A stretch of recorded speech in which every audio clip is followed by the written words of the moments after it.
episode of In the Know with Kat Bobino. Today, my extra special guest is going to be a little bit late, so we're going to have Tavari Williams sit in until she gets in. Hello, everybody. So my guest is going to be Lisa Eshun-Wilson, and Lisa is a PhD candidate at UC Berkeley. She is studying she is a candidate in the Department of Molecular and Cell Biology, Division of Biochemistry, Biophysics, and Structural Biology. She is amazing. Yes, I've had her as a guest on my panel before at UC Berkeley when I've talked at, I think it was the Bay Area Science Festival. Yes, it was. And when I tell you, I am so amazed by her and the fact that she's still so young and have accomplished so much. Yeah. I take my hat off to Miss Lisa. Absolutely. Dr. Lisa. Soon to be Dr. Lisa. Soon to be Dr. Lisa. I'm already giving it to her because I know she's just amazing, so she's going to get that. Right. So I'm going to give you a little bit of history about Lisa. She is the co-founder and co-director of Inclusive MCB plus IMCB, which is the Molecular and Cellular Biology Department. So she created that because she realized that there was at UC Berkeley hard being a person of color, trying to get your PhD and what is considered harder sciences. Yes. So she created a space for anyone to come in, but just to feel included when they're going and doing their study. Yeah, and she's funny. When she came on my panel, she was dressed as Uhura from Star Trek, which I thought was amazing. Yeah. That was awesome. That was really awesome. I was like, I give you utmost respect for that. Right. And a little bit more history about Lisa. She was a National Institute of Health Academic Fellow, Intramural Research Trainee Award Fellow, a Global Health Policy Fellow, and the president of Grinnell Global Brigades, a medical and public health chapter. Yes, and with all of that, you will be amazed and astonished on how young she is. Right. So when she gets here and we start to talk about her history, how come she got into the field, what she wants to study, I'm telling you, you guys are going to be thrilled by it. So when we do In the Know with Kat Bobino, I know this is a podcast, but we also do it every Wednesday at 6:30 live. And Every Wednesday, and we do it on Facebook Live. And so if you are joining us, make sure you hit the like button, the share button, and if you have any questions or comments, make sure you put them in a comment section. The first person I see is my cousin Ushan. He says, "Hey, cuz." So, hey, Ushan, how are you? Ushan. Hope all is well. But yeah, so she's coming from the Berkeley area where the traffic is horrendous. That's the beautiful Bay. Anybody who live in it understand it. Unfortunately. And it wasn't always like that, though. No, it wasn't. The Bay was much more, it's always been attractive and it's always been exciting to be here. As the population grew, unfortunately, the traffic did too. Yes. And as someone who has lived here, born and raised here, left for a while, came back, it is way worse than it used to be. And I blame all the newcomers coming in that are causing this traffic jam. Can't even drive to the lake and have a Sunday fun day at the lake Not anymore. Not anymore. It's just too crowded. It is. I mean, I get why everybody wants to be here. Unfortunately, you drove up our rent, you reduced our jobs, and you caused all kind of traffic. Yes, so we don't like you, by the way. It's okay, you can be here. But, yeah, but you can also go. Yeah, I mean, I'm just playing, kind of. I ain't mad at that. Yeah, but it's okay. You know, we're welcome here. We welcome everybody with open arms. So just drive a little better.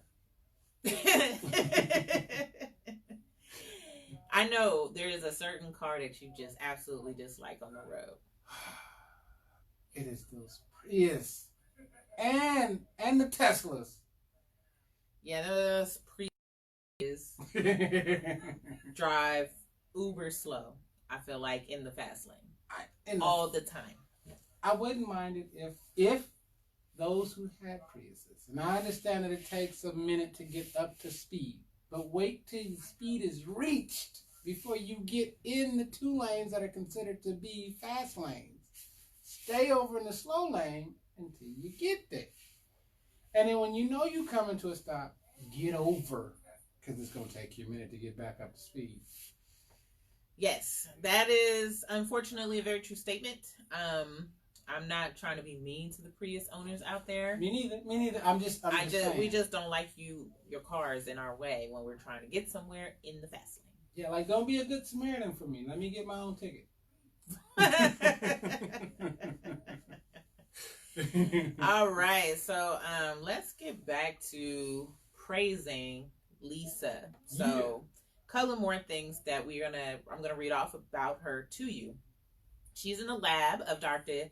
Eva Nogales, and she is a chair for the Division of Biochemistry, Biophysics, and Structural Biology at the Department of Molecular and Cell Biology at UC Berkeley.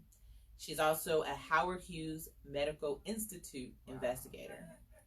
Also, Lisa is a graduate student instructor of biophysical chemistry and general biology. Man, and she's, I promise you, is no more than like 25. Yeah, if she's that old. I mean, for her to be so young and accomplish so much, it really leaves nobody with any room for excuses. When you put your mind to it and you're dedicated to what it is that you want to accomplish, you know it can get done. Not saying that it's not going to be challenging, because definitely it is. We're not going to reduce any of the effort and work and sacrifices that she put in it. It is challenging. Right. But it can be done. Right. And I do know some of her history and why she decided to go into this field, but I definitely want to wait until she gets here before we dive into it, because it's her story. Yeah. And the main thing about telling someone's story is to allow them to tell it in the way they want to. That's right. That's right. That's respect. Absolutely. And I definitely don't want her to feel like I'm overstepping or telling her business. Mm-hmm. But she has an amazing story. The reason why she wanted to go into science, and she's wanted to go into science all of her life. So, I mean, I just can't wait for you guys to meet her. One of the things, though, that's going to be so funny, you're not going to be able to see it as a podcast, but you'll see it on Facebook Live if you watch it, or watch it on YouTube. But she is a tall, thin, model-esque woman. Yeah. And when she came in rocking that Uhura outfit, eyes turned towards her. She represented Aurora very well. Right. She absolutely did. Yeah. So I do see that Melissa Murray has joined us. She's joining us every week from Australia, and I absolutely love the fact that she joins us. Much love. Right. And I don't know if you've seen the brush fires that's happening out there. So, prayers to Australia. There's so many animals that have died because of that brush fire. I'm devastated for Australia. Yeah. If anybody's been to Australia, they understand that the wildlife out there extra beautiful. Australia itself, all by itself, is a beautiful, beautiful place to be. But the animals in itself definitely enhance it. Mm-hmm. Absolutely. So, again, thank you guys for joining us tonight on In the Know with Kat Bobino. And we are going to be talking to the soon-to-be Dr. Lisa Eshun-Wilson. Yes. She is in an Uber right now, fighting traffic from UC Berkeley. And she'll be here shortly to talk about all the work that she's doing in the molecular and structural biology. So I do want to ask the audience that is watching us on Facebook Live, do you know what molecular and cell biology is, or what biophysics might be, or structural biology? That was I'm just saying, any of the ologies that I just mentioned. I'm gonna just speak for the majority. No. Well, then let's break it down. What do you think about molecular and cell biology? Well, based on the very limited education I have in regards to that, I'm gonna say the molecular. Thank you. I got tongue tied on that. Is the smallest portion of the human body that can be called a portion because of the. You try. I did. I tried with everything I had. Yeah, you really did. You tried, and I appreciate the effort that you did. Hey. You kind of got it at the very end, though. Yeah. Molecules. Right. Molecular. There you go. Thank you. Yes. I don't know why I can't say that. Molecular. Does it have anything to do with mixology? No. Okay. So I have a question from the Peanut Gallery that asked if there was anything to do with mixology. And that would be a very hard no. Nothing at all. But let me see if you know what a cell is. What's a cell? If when you got like your Nikes, when they usually I don't think anyone can hear you from over there in the Peanut Gallery. So if you want to come and answer the question, you have to come over here and use a microphone. So now we have the producer coming in, James Earl Rockefeller the Third. So he wants to come in and say what he thinks a cell is. But go ahead, Tamari, what do you think a cell is? It is the cell is the one that has the nucleus in it, surrounded by a membrane. A biphospholipid membrane, yes. Yeah, what you said. That helps as part of the DNA structure or makeup structure of anything, honestly, but mainly living things. Correct? The smallest portion of a human body. The makeup. I mean, good. I'm good, but you're kind of right. So a cell is the smallest organism in an organism, but it's also in non-living things. So even the table has cells. Mm-hmm. But so it's the smallest part of our body, and it's our DNA is housed in the nucleus. Yes. Right. And so with the nucleus, we have a double-stranded DNA. Mm-hmm. Do you know what DNA stands for? I used to, but because I don't say it enough, I'm gonna go with a hard no right now. But the double helix aspect of it, I can't think of the name of it. You right there.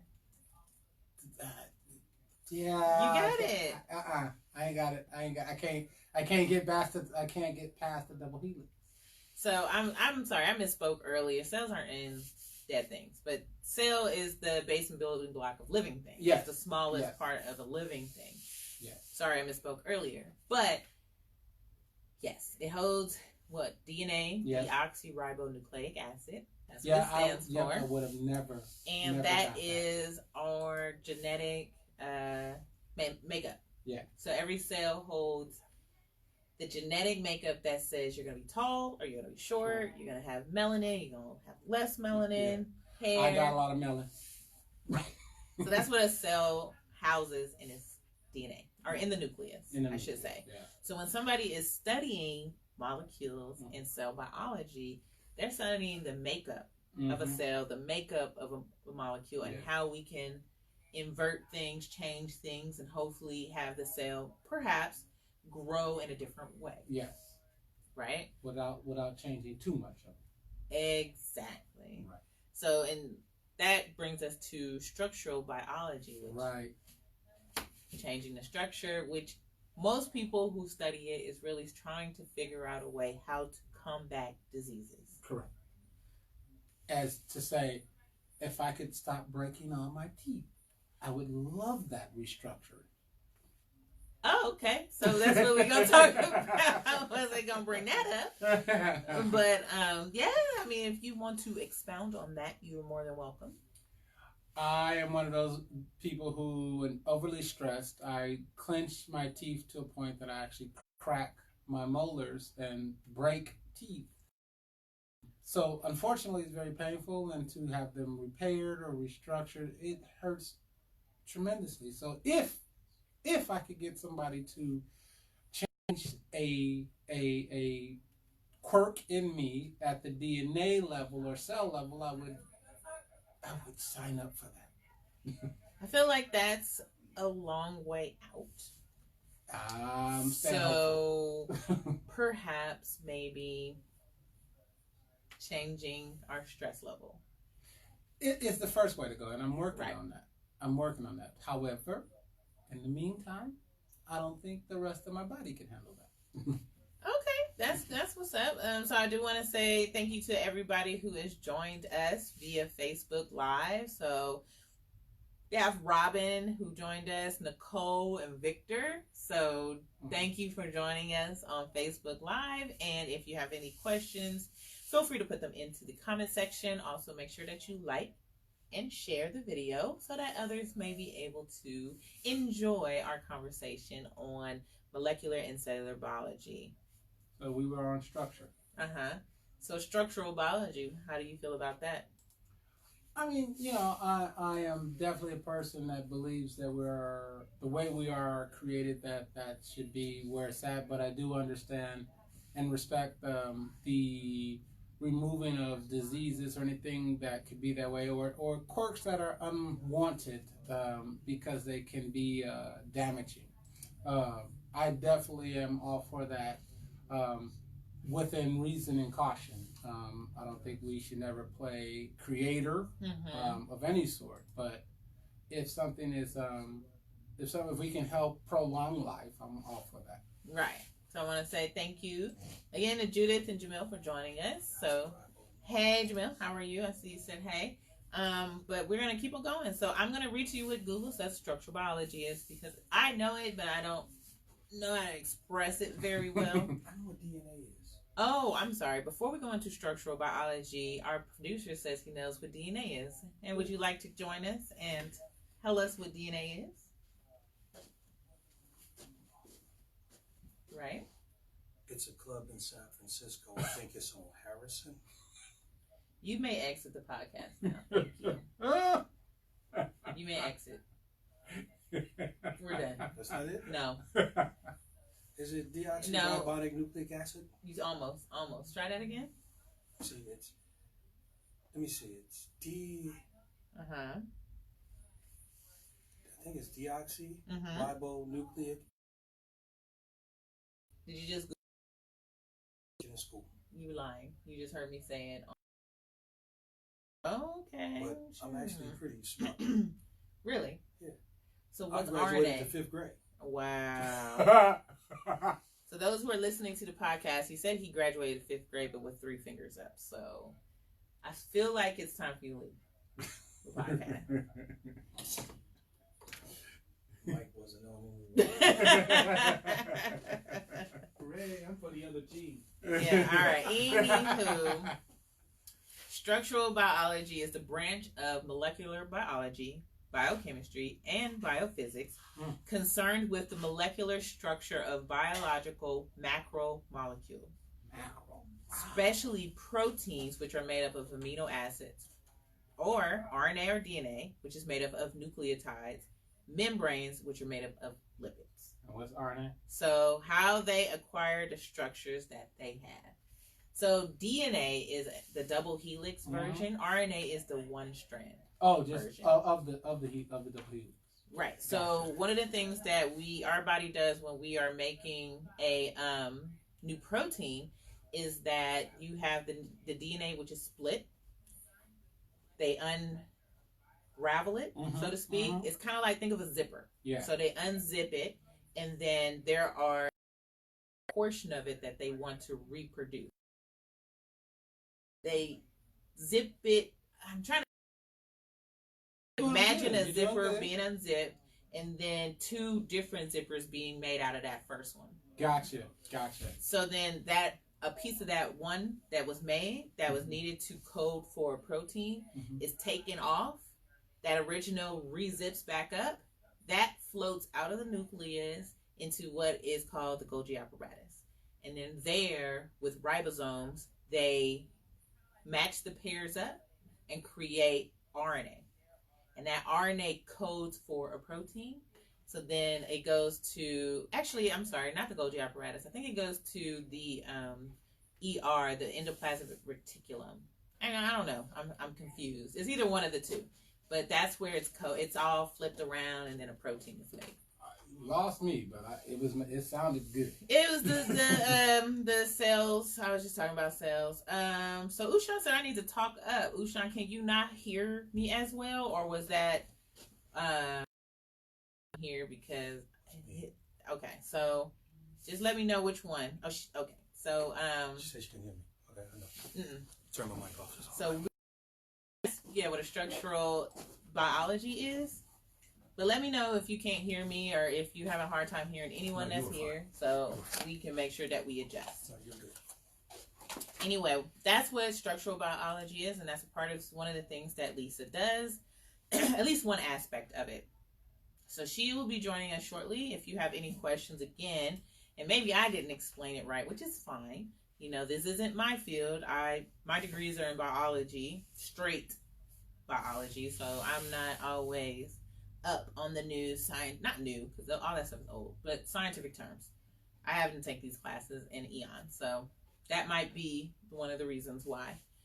However, we do have our producer who is standing here. You want to say something to the audience?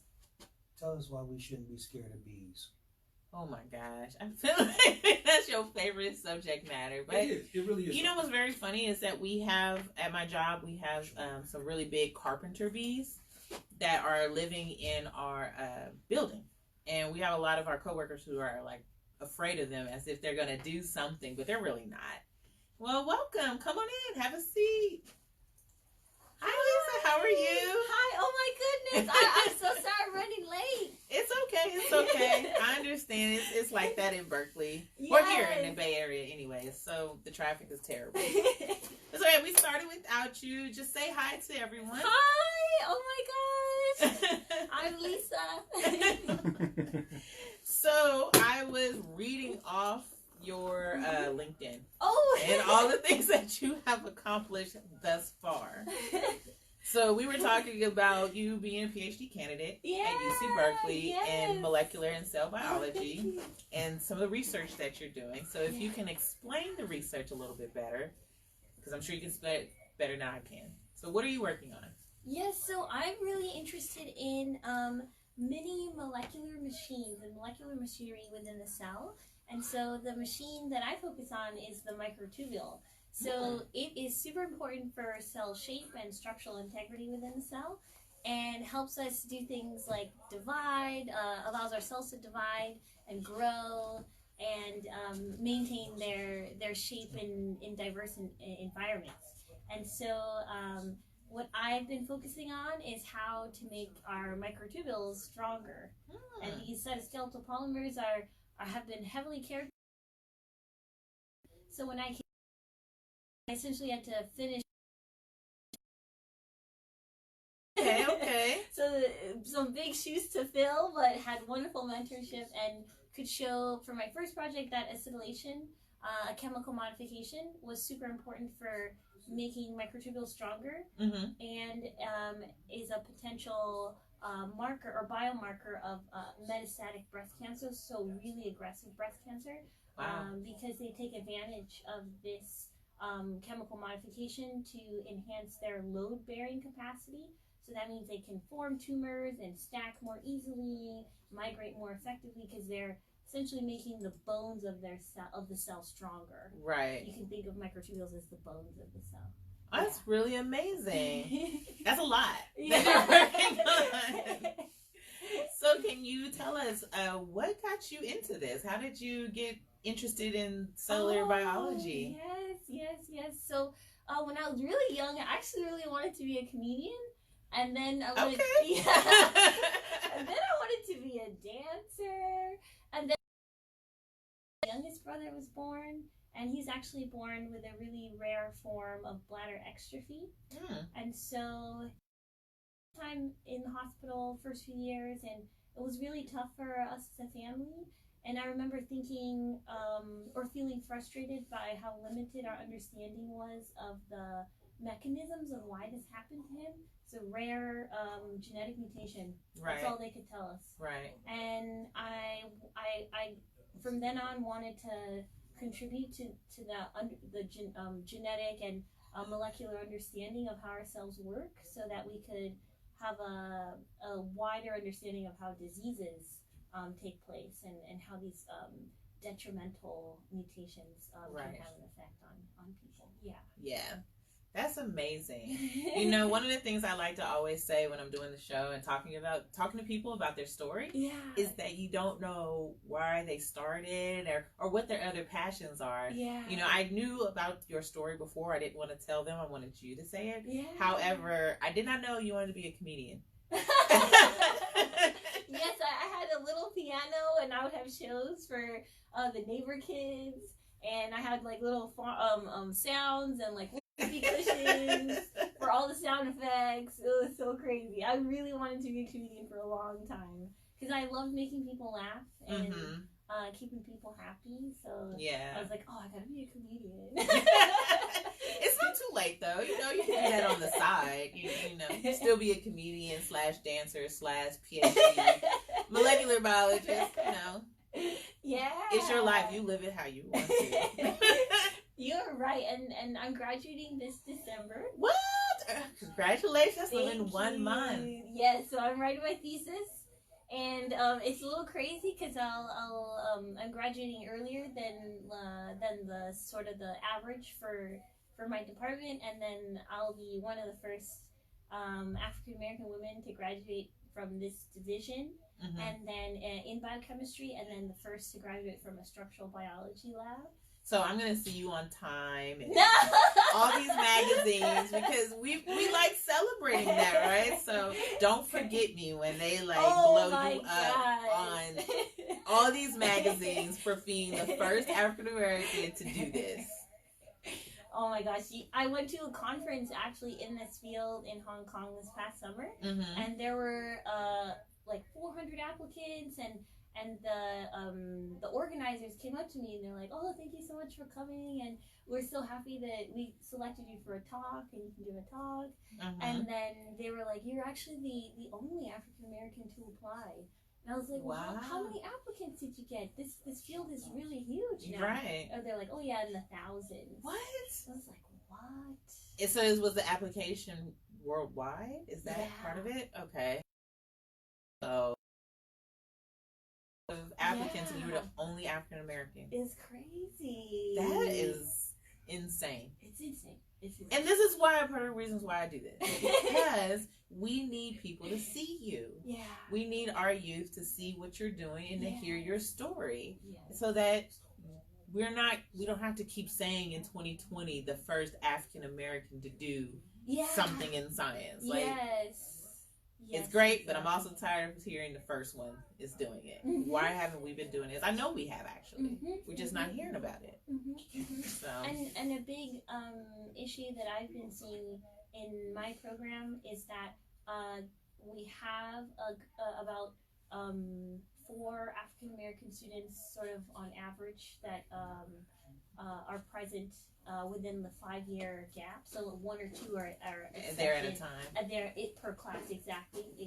And how big is the class? The class is my class was 50. So in 50 students in 5 years. Yeah, so or 50 per class. So about 250 over 5 years. And there's maybe 4. And there's 4 or 5. Yeah. Wow. Exactly. And that hasn't changed since the 1930s. I got really interested in this. Like, why are the numbers exactly the same, even though more students are applying? And then the numbers drop off even more when you think about postgraduate opportunities. So in industry, when you're doing your postdoc, which is training for your professorship, right? And then when you want to become a professor, it's really intense. Like this need for opportunities to get or keep students persisting and excited and keep their enthusiasm for science going. Right. For sure. That's kind of sad when you think about it. It is. Since the 1930s, the numbers have not changed about how many African Americans are. And they didn't start admitting students until the 1950s, 60s. Yes. But since then, the numbers are the same. Yes. And I'm sorry, but you cannot tell me that we're not applying. I will tell you we are applying. Yes. Exactly. You're right. We're applying, but why are we not unity intelligence, basically? Whew. Yeah, I mean, I think that's a whole nother show because we can dive all into that shame Yeah. that is a part of that. Yeah. But I don't want to do that. I want to talk about Lisa. Me. Yeah. So where did you go? Were you always at Berkeley, undergrad to grad? Oh, yeah. So I grew up in LA. And then I went to undergrad at a small liberal arts school called Grinnell College in Iowa. In Iowa? What got you to Iowa? Yes. So I applied to a regional scholarship program called Posse. Mm-hmm. And I love their model because it was the director based it on this idea that a peer that she had in her class, he said, I never would have dropped out of college if I had my posse. If I had my friends. Yes. So she started sending groups of 10 students from urban areas to areas that aren't very diverse on purpose to get us comfortable with these feelings that arise when you're the only one like right, when you're in an environment. Yes. So I was in Iowa, one of the few black students, not just in the school but in the town. I believe that. Yes. Yeah. So I got used to those feelings of isolation and wanting to have community, and I got very used to those feelings and became more essentially resilient, I would say. Okay. But I also want to say that it made me just want to seek that more, be more active about seeking it in my professional experiences. For sure. So this opportunity that you had, so did you, was it a full scholarship? It was a full scholarship, Okay. and they gave like extra funding. They're like, oh, you want to do this internship? Here you go. Okay. So I interned at UCLA my first summer doing research, then my second summer at UCSF, then my third summer at Caltech, and then I did a gap year at the NIH, National Institutes of Health, and then started at Berkeley. Wow, that is amazing. And what is this scholarship called? I know. Yes, it's called the Posse Foundation, and it's okay. Oh, okay. Posse, and it's national, so they have offices all over the country. Yes, that's right. And so they in California, the regional office is in Los Angeles. Okay. And it is really amazing. They provide you with writing, coaching, and leadership training before you start college. So you learn which school you're going to at the beginning of your senior year. So you start applying your junior year. Wow. And then within the years, the months leading up to the start of college, you get training from writing coaches from neighboring universities, and then you get leadership and management training. Wow. Which is really great. And then you get career development training as well. So that's finding out my whole trajectory. Wow. And they matched me to Grinnell because at the time, Grinnell was the highest producer of female PhDs per capita. So they're like, they have excellent resources for women who want to become professors. I was like, thank you. I mean, I'm over here flabbergasted. Like, where was Posse when I was applying for college? Yes. You know? And it's so nice because they also, once you win Posse, you can nominate anyone in your family or any of your friends. Okay. To be part of the process. Okay. Yes. So I have 6 younger siblings, or 5 younger siblings. There's 6 of us. Right. So I'm gonna nominate all of them. You're gonna nominate all of them. So you're the oldest? I'm the oldest. Okay. Yes. So what about the next one? How old is that one? So Francine, she's the second one, and she is now finishing up her master's in Oslo, Norway, in ecology and evolution. Wow. Do you think she'll want to be on the show from Norway? Oh, she's moving back here in a few weeks. Oh, okay. So she would love to be on the show. So a black girl in Norway. Yeah, doing that would be research. good. Right? Really that good. is awesome to me. Okay, so the next one. And then the next one, Eric. He is wants to be a chef. So he is working at an Italian restaurant right now in Los Angeles. Okay. And then next is Jasmine. She wants to work with children with who have disabilities in schools. Mm-hmm. So she is in her second year now, or third year at Santa Monica College, Okay. to get her certificate to do that. And then there's a bigger. So Eric is 25. Jasmine is 23, and then Sierra and Jeremiah. Sierra is 16. She's in high school, and then Jeremiah just started high school, and he's 14. Oh, okay. That's so. I have a little tear coming out. That's amazing. That you're doing this. You're paving the way. You're bringing your siblings with you. And not only that, but you're paving the way for others. Because one of the things that I read, of course, just stalking your LinkedIn, is you're the co-founder, co-director of Inclusive MCB. Yeah. So can you explain what that is? Yes, totally. So this really came out of the idea that it's the institution's responsibility to provide an inclusive environment for all of their students. So if they're going to accept students of different backgrounds and different cultural heritages and races, it's really important that their department is free of discrimination. Yes. And or any of the isms. It's really unfair to their students if they bring them in, but they have administrators or faculty who have these biases towards them, because then they don't have a fair chance to succeed. Right. So what we do, it's a 3-part program. We have an annual conference, so we will bring in speakers to talk about issues that disproportionately or largely affect underrepresented students, so students who are historically not very present in these spaces. Right. So these issues include imposter syndrome and stereotype threat and unconscious bias.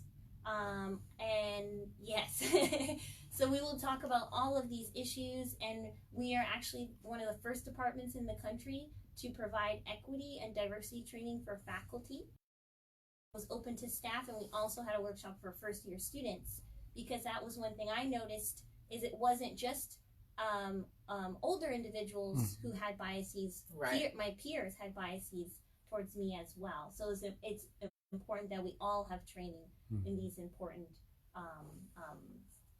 subjects. And then we also have faculty mentoring. So we have our faculty mentor students specifically on these issues, so a more holistic mentoring experience, more so than just you should do experiment XYZ to succeed.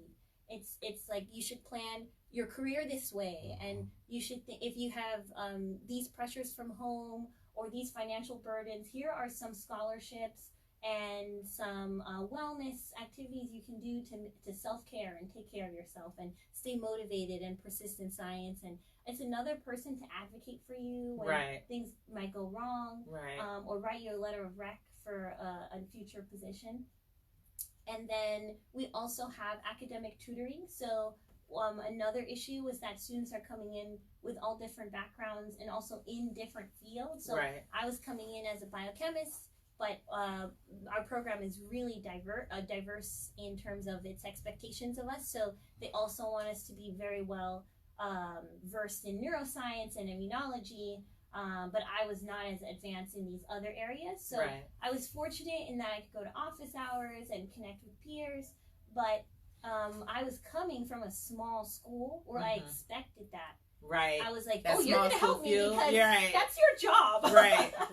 But not everyone feels that way. So we wanted to make sure that we're providing this resource and offering extra tutoring services and discussion sections to get all the help they need. And I think that's one of the things that people don't realize when you're going to a small school versus a large school. Sometimes it's very hard to identify the differences. Because I went to a small school for undergrad, and I knew my teacher's first name. Basis. Exactly. I can come in, I talk to you about whatever, and they were open to it. They want you to succeed So at a smaller school, not saying anything's wrong with a big school, but at a smaller school, because they want you to succeed, they're going to push you. Yes. Yes. They're going to take an invested interest in you and make sure that you succeed. Yes, exactly. And that is so key what you said, taking an invested interest in going the extra mile. Because usually what we see is that faculty do that for students that remind them of themselves. Correct. But because there are such few faculty of color, students of color don't get the benefit of the doubt. Right. But I see students half the qualifications getting twice as far. I couldn't have said that any better, because that's absolutely true. You know, I recently did a program out in Sunnyvale, you know, and they brought all these different large groups, NASA, Ames, and and all these big names. And it's me and my own company, and me and my partner went, and there's my big picture outside. Majority of the families that came were Asian and Indian. And when they saw us, they barely wanted to come into the room. You know, they'll kind of peep in and then back out because they're like, oh no, this isn't something I want to do. Yeah. And so my partner had to go out and kind of corral them to come in. However, once they came in and they saw that I had made basically a homemade piano that you could step on. Oh, right? Awesome. And that you can do. Then they got, oh, okay, maybe she knows what she's talking about. But I don't know if they realize the unconscious bias that they have by seeing me and turning around as soon as they saw me. That's right. And a lot of times I'm not trying to talk ill of UC Berkeley, but places like Berkeley have an older Caucasian, audience and professors. Yeah. And because they've gone this direction, they are looking for someone to take over what they've done, but they're looking for someone who reminds them of them. They have that unconscious bias with people who come from a different background or don't look like them, fortunately. There's also another time I will see that women I expect to connect with, for example, because they've been able to make it through really difficult times, they almost have higher expectations of me. Yes. And so if I show weakness, if I am vulnerable, I'm weak in their book. Right. And so this is another type of bias we want to bring awareness to and show that times are changing and every context is different. And just because you did well doesn't mean that if someone else doesn't do well, they're not capable. Good enough. Yes. Yeah.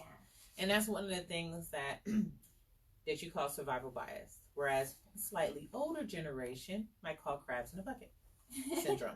Oh, I haven't heard that. Well, it's one of those things that we're so busy trying to climb up that ladder that we push people to the side, and we'll climb over each other. So if you're looking at a bucket full of crabs that's trying to escape, the crabs are literally crawling over each other and trying to get out. And they don't matter who they're stepping on and who they're clawing and all that stuff, because they want to escape. They want to get to the point that they're out the bucket. So that's why we call it crabs in a bucket syndrome, because you're so busy trying to claw your way through that instead of working together and you hold my claw or my hand and you hold my hand, we can actually get out together. That's right. And that's unfortunately, it's one of the things I think I talk about quite often is I'm not in this race against you. Yes. I'm in this race with you. Yes. When you succeed, I succeed. And when I succeed, you succeed. Yes. And there's space for all of us to get there. Yes. So, yeah. Exactly. I think there's this illusion of scarcity that the media creates. Right. As scientists, you're not going to get funding. You're not going to be you're not going to have job security. But my boss, she is such an incredible role model, and seeing her, it completely switched the way I think about science. I was like, oh, I want to do this. I want to stay in it. I want to be just like my boss. Yeah. It's amazing. That's so cool. So I'm going to say thank you, everyone. This is In the Know with Kat Bobino. We do this live every Wednesday, 6:30. We also on Facebook Live. If you have questions, make sure you hit the like button, share button. But if you have questions or concerns or comments, make sure you put them in the comment section. So we did get one, which is, why is STEM important and so? Ooh. That there is a huge need to give back to our environment, especially with climate change. Mm-hmm. So I would say there's a call to action for this field. And also technology is advancing so fast that STEM, I tell my younger siblings, this is the career you want to pursue. Right. Especially computer science. Being fluent in a coding language of some sort is going to be critical for your generation. It's already critical for mine. So these are the types of careers that are very, very future focused and globally focused. So I think that's a huge reason why it's so popular. I agree with you, because in the last 10 to 20 years, things have changed so quickly when it comes to especially technology. But when they're adding technology to the sciences now, and we're using more and more equipment to do what would have taken a month, now one day. Yes. And so we are living in an age where it's like the Industrial Revolution, except for it's the technology revolution right now. And this is the field you want to be in. We are still trying to make things faster and easier and more accessible to the next person. Even seeing, did you see the commercial? I think it's Samsung, the new commercial. They have the touch braille, and so someone blind can actually use a phone now, and then it will read to the person it goes to, like a text message. Oh my god! And then when you send the text message back, it kind of lifts, and you can feel the braille. Amazing. I mean, I never would have thought of that 5 years ago. Yeah. And the fact that this happened in such a short time. I mean, I'm dating myself, but I didn't get a cell phone until college. Cell phones weren't a big deal for people. Like, you had to be a baller, and that's a big brick phone when I was like in high school. I know I'm dating myself. However, now you got this mini computer that's in your hand, and that's in my lifetime. Yes. From a beeper. Yes. And using a payphone to a brick phone to what's those? I forgot. To now the sidekick to now this. Now you have this mini. You can calculate. You can do everything from something very small. And it's going faster and faster. Just in my PhD lifetime of 4.5 years, we can now visualize proteins to 1 or 2 angstroms with very little sample, which has never been done before. It's just incredible. It's happening so fast. And so for the peanut gallery, can you explain how small an angstrom is? Yes, it's 1/10 of a nanometer. And a nanometer is 1/10 of a micrometer. So it's like a millionth of a meter. Yeah, literally. Yeah, it's like a millionth of a meter. That's how tiny an angstrom is. And for you to be able to see a protein or identify a protein to the angstrom is amazing. Amazing. Right. We got another comment on Facebook that says, cool. Your guest is brilliant. Oh! I'm so sorry I was late again. I wish I could make it up to you guys. It's okay. The fact that you're here telling your story is what matters. Oh, it's my pleasure. Yeah, so we talked a lot about science. What do you do outside of science? Ooh. I do a lot of yoga. I love doing hot yoga. And I love visiting my younger siblings. Like, just watching going to LA? Yeah, going to LA and being like, what are you guys doing? Can I hang out with you guys? And now they're like, no, you're lame. I'm like, I want to watch you guys do cool stuff. They're like, not at all. Now a part of the older crowd. Yes. And we can't hang with you. Exactly. I love traveling. Like this year I went to Brazil, Asia for the first time, Paris. It's so nice, and all for science. And all paid for, right? All paid for. Exactly. Last week I was in Hawaii. Next week I'm going back to Paris. It's like, yes, I love science. Do they need a podcaster to come with you? Just come with me. Yes, I mean, I will jump in your suitcase. We'll get both of us suitcase. reimbursed. Right. No, but I'm serious, at least. Like, look at mine. This is real. This is real now. But yes, that's awesome that you're doing all this stuff. So, but you're gonna graduate in December. Yes. So what's next? Yes, so I got a postdoc offer from Scripps Research Institute in La Jolla, so in San Diego. Yeah. And I'm also going to do cryo-electron microscopy, so study many machines in the cell. But now I'm going to look at mitochondrial proteins. So mitochondria are the powerhouse of the cell and critical for generating energy. And we have a poor understanding of quality control in terms of how proteins are shuttled in and out of the mitochondria for all the important things that they do. So I want to be a part of characterizing that machinery and helping us have a better understanding. Wow. That's awesome. Like, how long is the postdoc? So the postdoc can range between 2 years, and I've seen postdocs go as long as 12 years. Oh my gosh. Yeah. I know that's not going to be you. I mean, you're already graduating early in your PhD, so I know that's not going to be you in a postdoc. I think it's so important to plan ahead. And then one thing that was super helpful for me during graduate school was applying for funding individually. So you're funded independently by the government, by the National Science Foundation, and they require that you update them every year, and you have a timeline for your project. So it keeps you really organized because you want to keep getting money from them every year. Absolutely. So you update them. So now I'm applying again to NSF and the Ford Foundation and HHMI. So they have a lot of great opportunities for postdocs. And L'Oreal Makeup has postdoc funding for women. Oh, all which right. I just learned, so I'm going to That's apply cool. there too.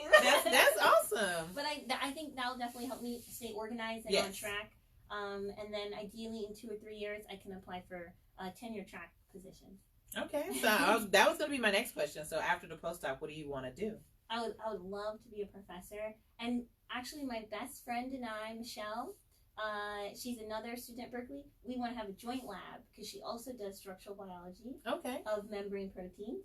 So we would love to have a joint lab that is half structural biology, but also half inclusive diversity and belonging issues, doing research related to that. Okay. So because we really want to do a lot of outreach, we're both from LA.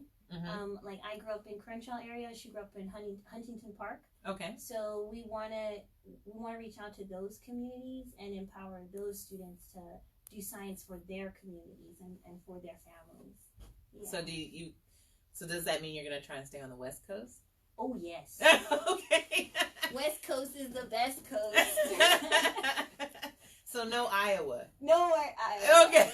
You don't want to go to Iowa. I'm grateful, and I would be honored to take a teaching position at Grinnell as well.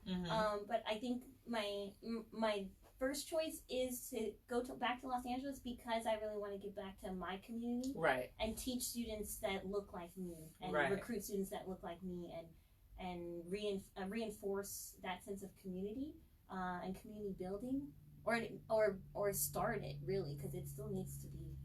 We need more persistence. Right. Yeah. And that's since you're here, I'm going to ask you this question.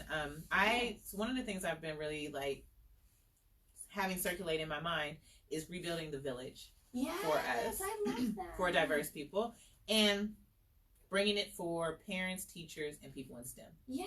Because the idea is that parents and teachers really need to have a better understanding of where they are coming from as far as the child is concerned. Yes. So, parents, they all, sometimes, not all, have a bad idea about teachers. And vice versa. Teachers are like, these kids act like this because of their parents. But if we build that community back, that village back, whereas teachers and parents are now understanding where each other is coming from and the needs that they need. Yes. And then bringing in STEM professionals to be more like a mentor. Like, you have students going into these fields, here's a pathway for it. I love that. When I was younger, I did Big Sisters, Big Brothers. And my big sister was the first person I'd met who had a graduate degree and fancy car or home apartment, and I was like, oh, okay, I gotta study so I can live life large. So I definitely think it is amazing to have a network of mentors. Right. You have your parents, your wonderful parents, you have your wonderful teachers, and then you have an array, a myriad of all these different types of professionals to help you hone in on what you want to do. Correct. And then if students see that, like you saw that with your big sister, Yeah. then that's when they say, oh, okay, that's something I can do. Yeah. That's something I can aspire to. Yes, exactly. As well as hopefully you found a mentor in that field who can help guide you that way. Yes, exactly. And she helped me get one of my first internships at the American Heart Association. Okay. And learning and shadowing cardiovascular health researchers in high school.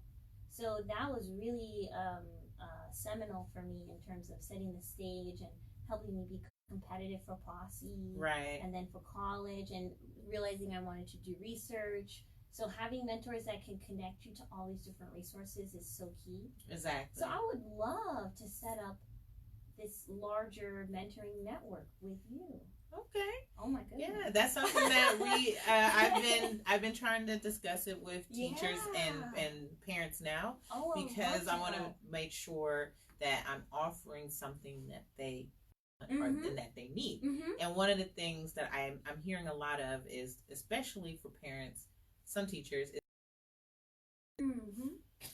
excuse me, but resources. I'm not sure though all the resources I give, because one of the resources I'm trying to give is education. Mm-hmm. So outside of that, what resources do I need to make sure is available so that the parents and teachers that I definitely want to come, which are the lower income, diverse parents, are actually going to come and be beneficial and get a benefit from it. Yes, I think that is so important. And one thing I've noticed when I've done programs outreach in different high schools is the students of color often are more likely to participate if they know one of the presenters is going to be of color. Right. Otherwise, they don't feel a connection to it.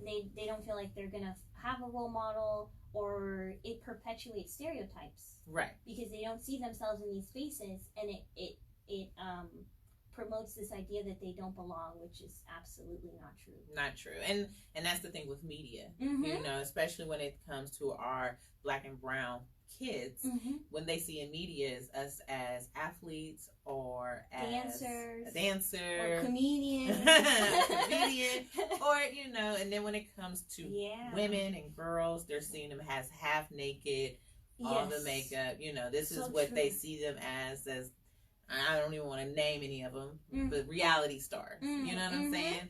But why are we not seeing them in a light as a scientist or, you know, a pilot or something different? Yes, like I was even thinking when I taught my first few years, I used to wear fake glasses because I felt like I didn't look nerdy enough. And I was like, the students aren't going to take me seriously. But the glasses would give me a headache.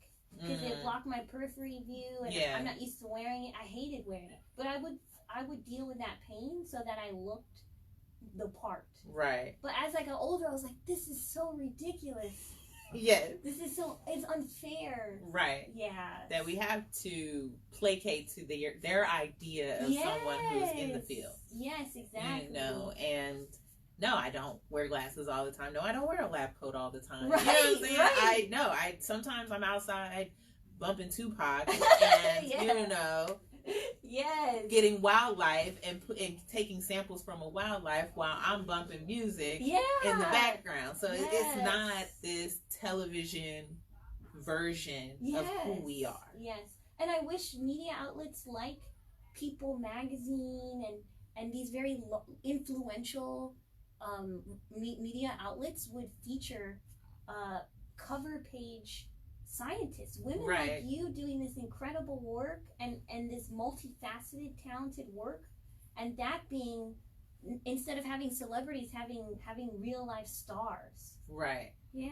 Absolutely. I mean, people we need to see. I think that's also why being an influencer on Instagram or YouTube is so exciting too, because it's coming from the source, Right. as opposed to this crafted image of what they think the masses, quote unquote, want to hear. It's much more real. However, most of the influencers are doing what they believe the masses want to see. True. They're being influenced themselves. They are. They are. And then the moment they show them real self, they lose their endorsements, they lose their followings, they lose all of this stuff because they had a moment of truth. Oh. And that's the shameful part, is that once you get to a certain quote unquote status, then the masses only want to see you in that light. Once you leave the light that created the status and be an honest to yourself person, forget about it. Now everyone wants to fight it, and you're a horrible person, and you're this, you're that, or you're fake, or you're whatever. And it's like, no, I'm actually showing you my real. Yes. And that's unfortunate, because it's almost like we can't be our authentic self. That's right. And that's one of the things that I definitely want people to realize, is being your authentic self is hopefully something we can change for the media. And it's saying it's okay to be authentic. Yes, that was actually the theme of our last IMCB conference. Okay. And our keynote speaker was one of I think the only Alaskan native faculty in the country. Wow. And the only from her tribe. And she was saying how hard it was to bring her culture and herself to her work. Right. And now she's much more proactive about doing that. But it took a long time to get there. And she wants to influence young scientists and young individuals to be your authentic self, because each time you're not, you lose a little bit of your authentic self. Right. Well, we are about out of time. No. So I wanted to give you this opportunity to say any last things, or if you don't mind sharing your social media or how people can get in touch with you. Oh yeah, of course. Let's let them know. Follow me on Instagram and Twitter. Just kidding. And my handle is Lisa, Lisa, Eshun, Eshun, Wilson, Wilson. So at Lisa Eshun-Wilson, everything. So you didn't say at tall black girl science, or Not yet. Not yet. That's not your handle yet. All right. Is there any last thing you want to tell the audience before we head out?